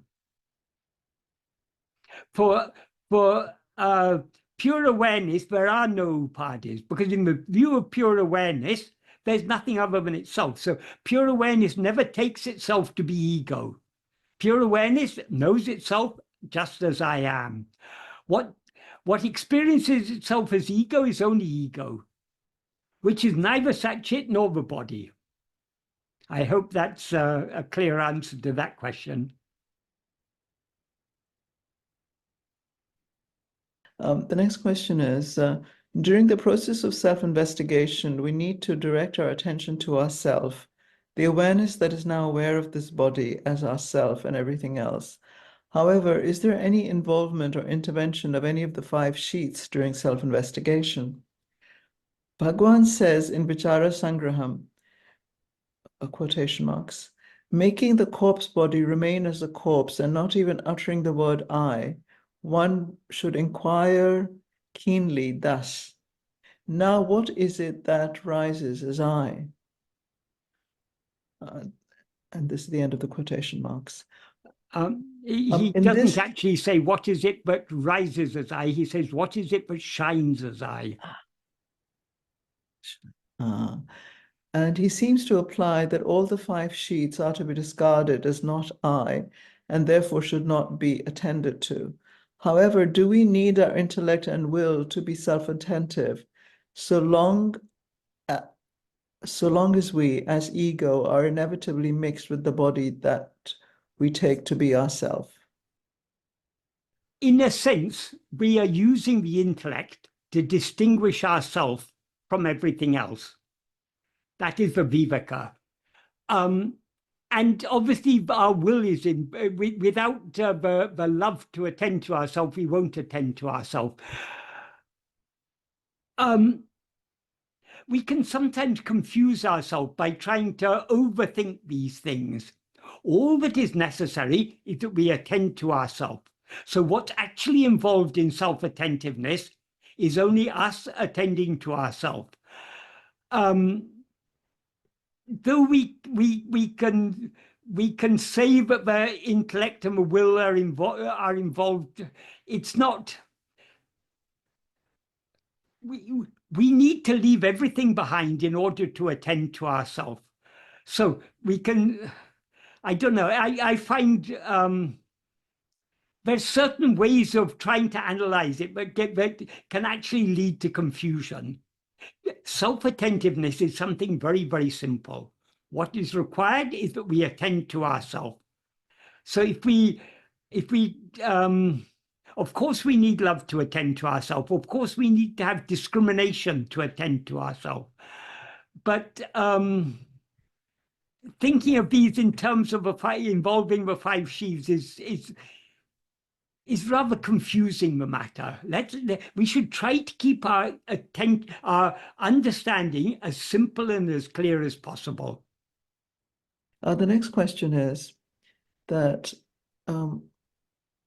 why does Bhagavan say in Uladu Narpadu, and this is a quotation, and this is the Anubandham verse 8, quotation marks, reach the heart by diving deep in search of the self, or by controlling the mind with the breath, and stay established in the Atma, end of quotation. This is not the only place in which Bhagavan refers to control of breath, and he also refers to breath in Upadesh Undiyar, verse 14, and this is the quotation, breath controlled and thought restrained, turned inward, the mind fades and dies, end of quotation. I wonder why it refers to breathing control when it is not its fundamental proposal. Thank you so much. Regarding verse 8 of Upadesh, of Ulajunapadu Anubandham, this is a verse that Bhagavan translated from the Sanskrit verse that I referred to earlier, Hridaya Guhara Madhye. And as I said, Bhagavan wrote that Sanskrit original on behalf of Jagadisha Sastri, and he signed it as Jagadishan. So this idea of the way it's expressed here, it implies that there are 2 ways. In Tamil, what he says is, Tanne eni al. That's sinking, attending to oneself, alladu, or vayu adun udan al. syncing with the breath is what it literally means, but what it implies is syncing with the controlled breath. This is not, that is, syncing by attending to ourselves is Bhagavan's path. Syncing by controlling the breath is not Bhagavan's path. We cannot attain Atmanishta by breath control, because Atmanishta is the state in which we remain as we actually are. We remain as we actually are. That is the state of mano nasa. And as Bhagavan says, pranayam is just an aid to restrain the mind, but cannot bring about mano nasa. So this one idea in this verse, this thing about the breath restraint, that is not representative of Bhagavan's teachings. And then Upadesha Undya, verse 14, what Bhagavan says here, the translation that was read is not exactly as is said in the verse. Bhagavan doesn't say here, but he doesn't imply that breath should be controlled. What he says is,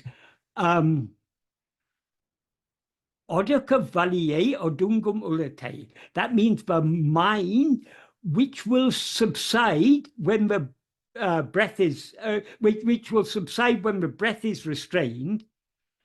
He's not actually recommending that. That is just a relative clause. So it's just the nature of the mind. It will subside if the breath is restrained. But as he implied in the previous verse, there are two types of subsidence or dissolution of mind. That is manolaya or manonasa. As Bhagavan made clear, breath restraint can only bring about manolaya, it cannot bring about manonasa. So what he's saying here, that the implication is, though the mind will subside by breath restraint, it will die only when it is sent on the vidikave or vari. Vidikave means sending, only when it is sent on or vari. Or vari has two meanings in Tamil. Or is a Tamil verb, means to investigate or know. So or vari means oram vari, the investigating part. Or is also a form of oru. Oru means one. When oru is used before a vowel, it becomes or. But here it's not used before a vowel, it's used before a consonant. But in poetry, you can sometimes use or even before a consonant. So or vari can also mean one path. But what is the one path he's referring to? It's not any one path. It's only when the mind is sent on this one path of self-investigation, then only will its form die. So the main import of this verse is Ullate vidikave or vari undipara vium adun uru undipara. That is, when the mind is sent on vidikave, that A implies only when the mind is sent on the path of investigation will its form die. So though the mind will subside by means of breath restraint, that is insufficient because that's only manolaya. So before it subsides in manolaya, we should send it on this path of self-investigation. So very, very clearly in this verse, the emphasis is on sending the mind on the path of investigation. The reference to the mind subsiding by breath restraint is just a side reference because in the context, in these verses 10 to 15, he's discussing the path of of classical yoga. Classical yoga, the main means for restraining the mind is breath restraint. That is, the breath restraint underpins all the other techniques of what is sometimes referred to as Raja Yoga, but I think Raja Yoga is actually not it's a term that was coined by Vivekananda. It's more generally referred to as classical yoga or Patanjali yoga. That's the Ashtanga yoga, the eight limbs of yoga. One of those limbs is pranayama, which is the key means to bring about the subsidence of the mind. But if you bring about the subsidence of the mind by breath restraint, it will result in manolaya. So it will rise again. So that is not what Bhagavan recommends. So after distinguishing manolaya from manonasa, he then says that the mind, though it will subside by breath restraint, the implication is only a temporary subsidence. If you want to destroy the mind, the only way is to send it on the orvari. That is very, very clearly the meaning here. So I think that the translation that is read there is not very representative of Bhagavan's. It's not representing what the verse actually means. It's putting too much emphasis. It's implying that you need to restrain the breath along with sending it on the path of the orvari, which is not what Bhagavan is saying here. That is, Bhagavan's verses, if we understand them correctly, they're very, very clear. But if we don't translate them precisely, we can easily distort the meaning. That's why accurate translations of Bhagavan's writings are so important. Because it's very easy to distort the meaning of something when translating. So we have to be very, very careful to translate Bhagavan words very accurately.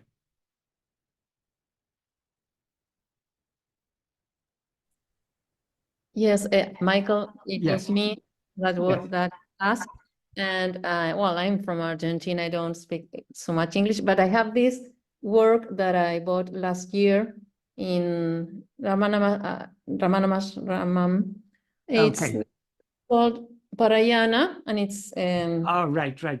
But they have taken translations from various sources, but they're not all very accurate translations, unfortunately. okay. Thank you, but I understand what you Yeah. Yes. told me. It's very useful for me. Thank you so Yes. much. As I say, Bhagavan is very, very explicit in the 8th paragraph of Nana, but pranayama is just an aid to restrain the mind. It cannot bring about the destruction of the mind. And in this verse 14, what he's saying is, in order to bring about destruction of the mind, it is necessary to send the mind on the path of self-investigation. That's the very clear meaning of this verse. There's no ambiguity in the Tamil original, but it's confused by imprecise translation. Okay, thank you. Right. Pradeep, did you want to prioritize and ask a question? Namaskar again, Michael. Namaskar.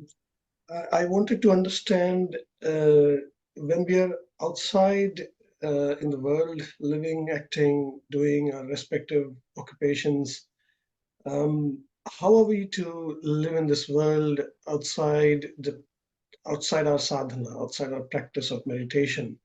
So the self-attentiveness during the time that we're practicing is one thing, but how do we then go about doing our regular business? And did Bhagavan say anything about the need for right actions, or the simplicity of life, or purity of actions, or anything in the outside world, the doing aspect, which may have an impact on our sadhana? Okay. How we should act in this world, Bhagavan made it very clear in the final paragraph of Nana. What he says there is, in the second last sentence, Evalo kevlo tandu nadikaromo, avalo kavlo namayundu. It's a difficult sentence to adequately translate into English because Evalo kevlo means to the extent that, Tandu is an adverbial participle, but means subsiding. And Nadikarom literally means we walk, but it means behave or conduct ourselves. So to the extent to which we conduct ourselves subsidingly, to that extent it is good. So the whole of Bhagavan's teachings, it's all about subsiding more and more and more. So not rising as ego, jumping into this activity or that activity. That is the outward life will continue, but inwardly we need to be subsiding more and more and more. And the more we subside inwardly, the more that will reflect in our actions. So that is if we want clear guidance of how we should conduct ourselves in the world, we should conduct ourselves subsidingly, humbly. Humbly means not just outward humility, the inward, the deep inward subsidence of ego. And that, of course, ego will subside only to the extent to which we hold on to self-attentiveness. So the implication is however our outward life is going on, inwardly we should always be holding on to self-attentiveness. If we hold on to self-attentiveness, we will thereby subside. And to the extent to which we subside, we will thereby refrain from rising to do anything of our own accord. Then whatever actions are done by mind, speech, or body will be actions that the mind, speech, and body are made to do by God in accordance with prarabdha. So this is what we need to understand is the essence of Bhagavan's teachings is subsiding, not rising as I. Okay. If we hold on to that, and how to refrain from rising as I, we rise as I only when we allow our attention to go out towards other things. The more we direct our attention inwards, the more we thereby subside. So that's how we should live our life in this world. That is, ego rises only when we don't attend to it. If we attend to it, we won't allow it to rise. Yes. Thank you. Right.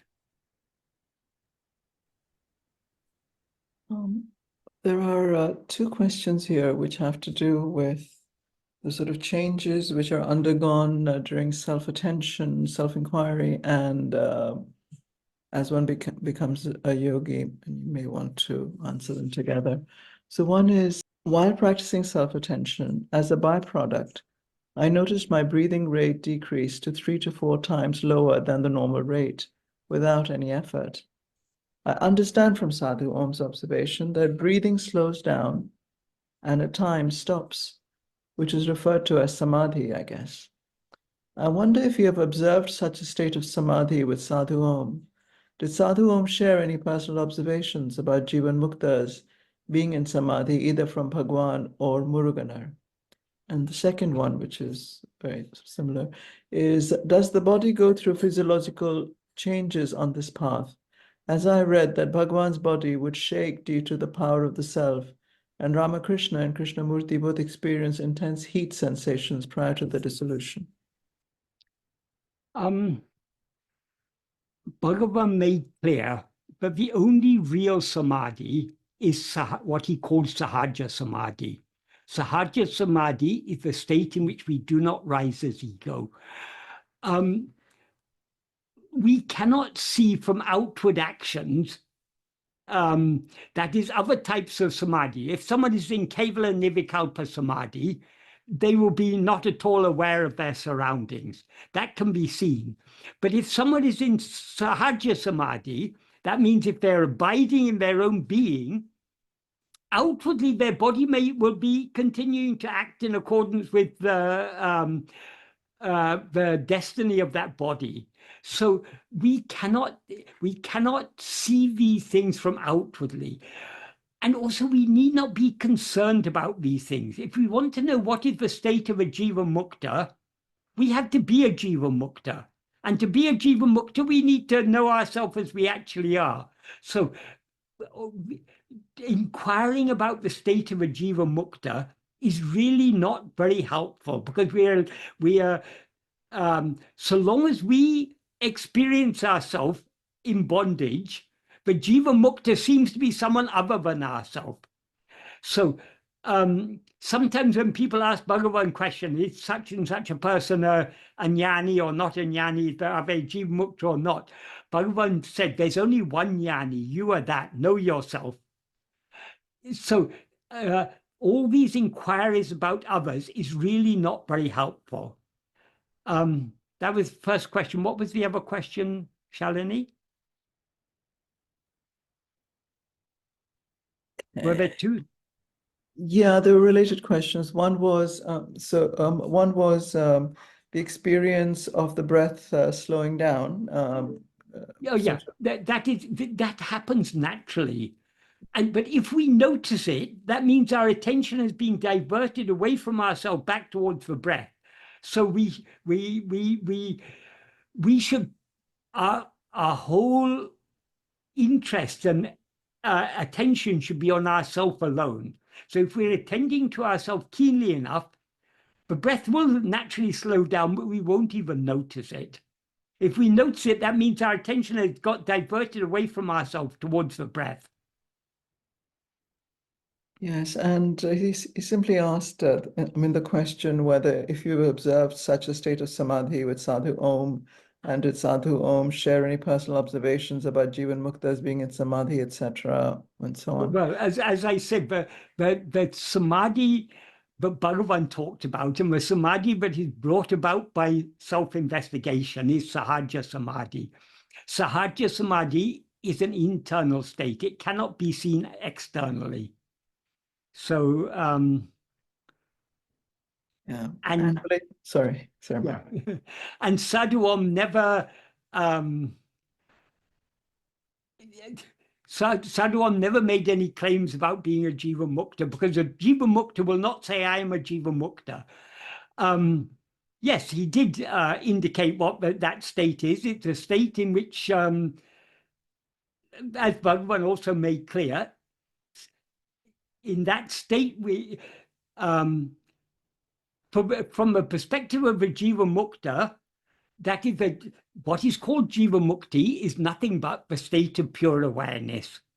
In that state, from a perspective of the one who's in it, even to say the one who's in it is very inadequate. Bhagavan often used to say, and Sadhu Om often used to quote this, jnana me jnani. Jnana me jnani means jnana alone is the jnani. Jnana is pure awareness. What jnani is what knows pure awareness. What can know pure awareness? Only pure awareness can know pure awareness. So long as we, the trouble is that because we see ourselves as a body, we see the jnani as a body, we see Bhagavan as a body, we see Sadhu Om as a body, we see Murugan as a body. All this is in our ignorant outlook. So to know what their state is, we need to be in that state. If we are in that state, then no questions will arise. So let us first find out let's first investigate our own state, what we actually are, rather than concerning ourselves about others, whether this person is a Jiva Mukta or not a Jiva Mukta. These are really that is the state of jnana is beyond the mind. So any concept we have about that state, we can describe it in negative terms, but we cannot really adequately understand it because it is beyond the mind. We can know it only by being it. I hope that's an adequate answer to that question. Beautiful. Thank you. Yeah, I think the other one was simply saying that that does the body go through physiological changes on the path. Body may or may not go through physiological changes, but jnani is not the body. So why should we be concerned about that?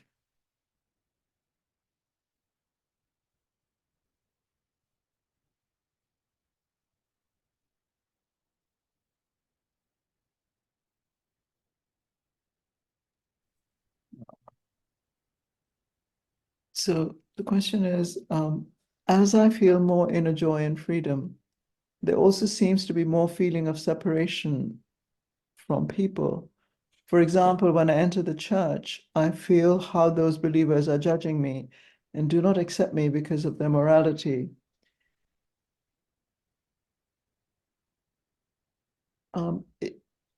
Shouldn't there be more love and connectedness with people as one is progressing towards self-realization? And so why is this feeling of growing separation coming about? Is this war with humanity ever end? Does this war with humanity ever end with actual self-realization? Because it doesn't feel good how people are not part of my unity and bliss.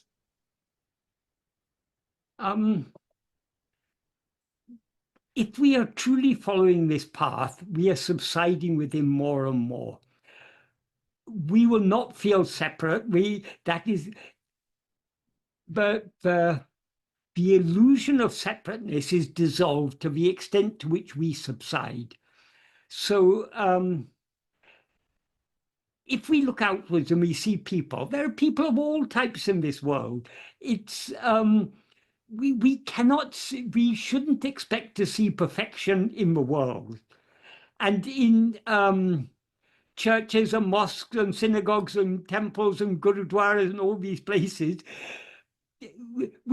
people have an idea that if you go to a religious a place, a holy place, everyone there will be holy, but it's not the case. People go to churches, to synagogues, to mosques, to temples. Why? Most people who go there, they have their worldly concerns and they go to pray to God for the well-being of themselves and their family and everything.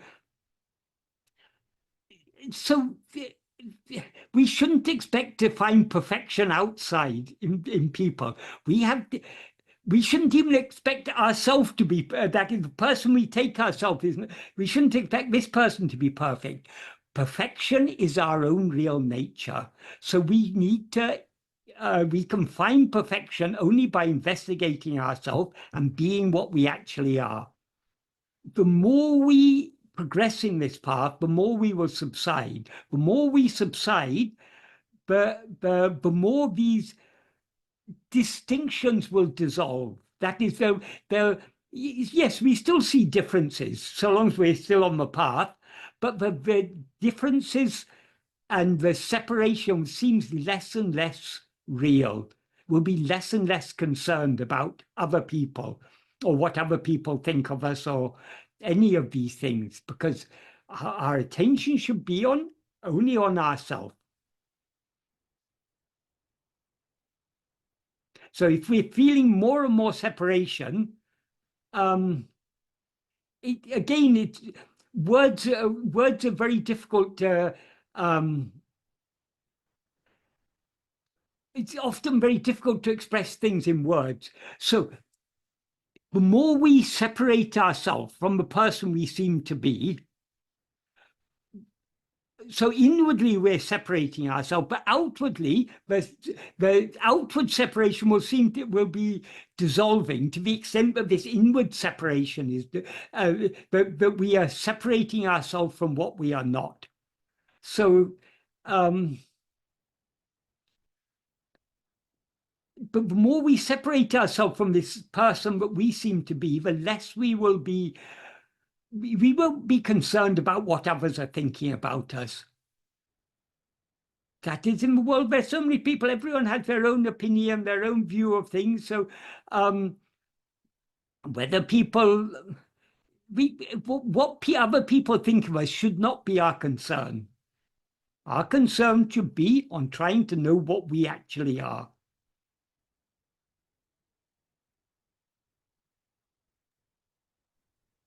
Miss Shalini, may I add one sentence? I mean, Sure. Yeah. Okay. So, less and less love, more love. I'm just going to share my 2 cents. So, I love them more. I shedding it. I'm crying for something out there. It's an emotion. It may Yeah. feel good for a second, it feels artificial afterwards, like I should do more. I miss them a lot. That may be, but what I noticed with this practice, my dear Michael, is others are coming, and I'm just going to talk about my own little family, my own little group in here. They come and say, they will spend more time with me, and they're more loving, and they're like, you're more sensitive, and they just volunteer this information. So I think love should be from others' perspective, not I judge myself saying I love me, I love others more. Like that's just so self-serving. I personally feel that the true test is when others around us are also really feeling the love, not me per se, but others are feeling that. Is just my 2 cents. Yes. Again, all these, it's very, yeah, it's very difficult to comment on these sort of things because, but I think if we are feeling more and more distinction between ourselves and others, that is perhaps not a very healthy sign. Yeah. But the more we subside, the more we will feel. Yeah. Others are not different to us. We are not different to them. Exactly. I didn't mean to say that way, but with respect to judging of the love, like I love more or I love less seems so self-serving to me, my personal life. And so all I'm saying, without my note, I'm just, because we have to talk, I'm just saying, I'm noticing that my efficiency has grown. It's not like I'm neglecting my work or how do I function there and here. It's actually, there's more efficiency now than before, is what I'm trying to humbly submit, without me trying for it or looking for it or anything like that. Yes. And at the same time, the draw within is much more beautiful with the abhyasa vairagya. Yes. One question is, could you explain the concept of Eka-jiva-vada and which writings of Ramana contain this teaching? It's implicit in many of his teachings. The actual explicit mention of Eka-jiva-vada is there in the verse in Guru Vachaka Kavai. I can't remember which verse number it is, but Bhagavan says, for those who have courage, let them accept that jiva is only one, and therefore turn within and investigate who is this one jiva. Something to that effect. So Eka-jiva-vada is not a teaching that is to be applied externally. So long as we look outwards, there is the appearance of many jivas, and we should live and act in this world as if there are many jivas. The reason Bhagavan taught Eka-jiva-vada, it's implicit in his teachings. For example, verse 26 of Uludunapadu, Bhagavan says, if ego comes into existence, everything comes into existence. If ego doesn't exist, everything doesn't exist. Why does he say that? Because everything exists only in the view of ego. So long as we rise as ego, we take ourselves to be a body, we see many other bodies, and every other body seems to be an ego. So there seems to be a multiplicity of egos, but this multiplicity of egos exists in whose view? Only in the view of myself. So who am I? So Eka-jiva-vada is the understanding underpinning Eka-jiva-vada. If we understand it correctly, it should induce us to turn within to investigate, who am I, this one jiva?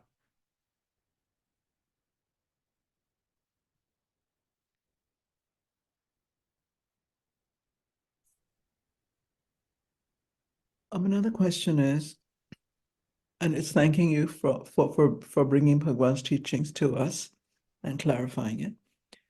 So the question is, during the practice of Atma-vichara, I find difficulty in investigating to whom these thoughts are coming in. It feels the thoughts are overtaking this investigation and getting lost in worldly maya.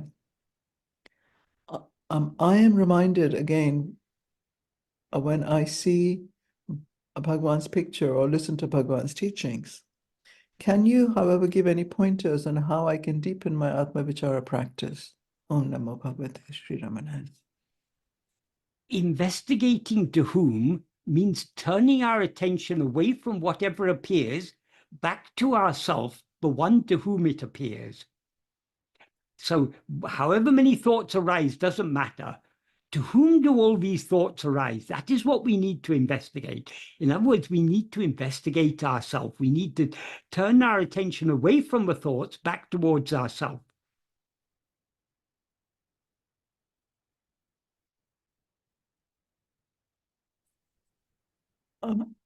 There are two questions by one person. The first is, who is Robert Adams? Did he meet Bhagavan? And was he influenced by Bhagavan in his teachings of Advaita? And the second question is that you've spent a lot of time with Sri Sadhu Om, Michael. It would be useful if you could also, it's not a question, it would be useful if you could also refer to Sadhu Om's reflections and poems on Bhagavan's teachings. And it would be good to hear from you of any regular reflections from Guru Bachaka Kovai. Thanks. Okay. Robert Adams was an American gentleman who claimed to have been with Bhagavan, but it's almost, that is, many of his claims have been are clearly not the truth, and the fact that he lived in Ramanashram for the last lived in the vicinity of Ramanashram for the last 3 years is very clearly not true, because he claimed that he was living in a house in the Osborne compound, or was living in Osborne's house or something. So many things he said are just not consistent with facts. So yeah, he was a person who made certain claims which are almost certainly untrue. That's all I know about him.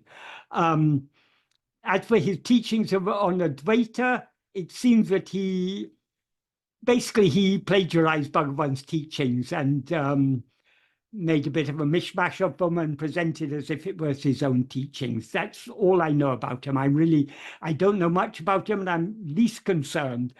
Because when we have Bhagavan, who's given us very, very clear teachings, why should we be concerned about all these other would-be gurus?